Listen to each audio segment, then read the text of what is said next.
Imagine a world where the skies weren't ruled by birds, but by monsters with wingspans wider than fighter jets. A world where enormous razor-beaked reptiles soared through prehistoric skies, diving like living missiles, snatching prey straight from the sea. These weren't dragons from myth, though ancient humans might have thought so if they'd ever met one. They were pterosaurs, the real dragons that once ruled the skies for more than 150 million years. Before birds, before bats, before anything else dared to take to the air, the pterosaurs had already mastered flight. Some were no bigger than pigeons, others were the size of buses. And their story is one of evolution's greatest, strangest triumphs, a saga of innovation, domination, and extinction, written in the clouds of deep time.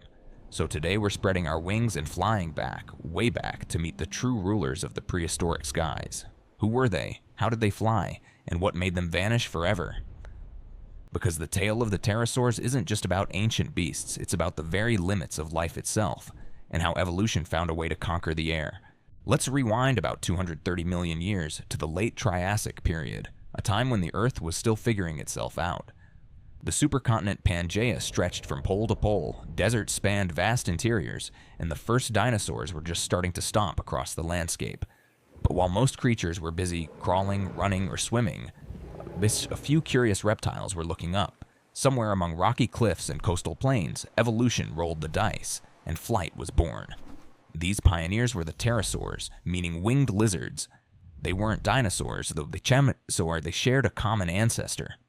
Picture something that looked a bit like a small lizard, but with elongated fingers and a thin, leathery membrane stretching between them, like nature's first experiment in building an airplane. Their wings were made from skin and muscle, not feathers. A single, extra-long fourth finger supported the entire wing membrane. An anatomical oddity so strange it baffled scientists for decades. Early fossil hunters even thought they'd found marine creatures or giant bats. The first pterosaur fossil ever discovered, Pterodactylus, was unearthed in 1784 in Germany.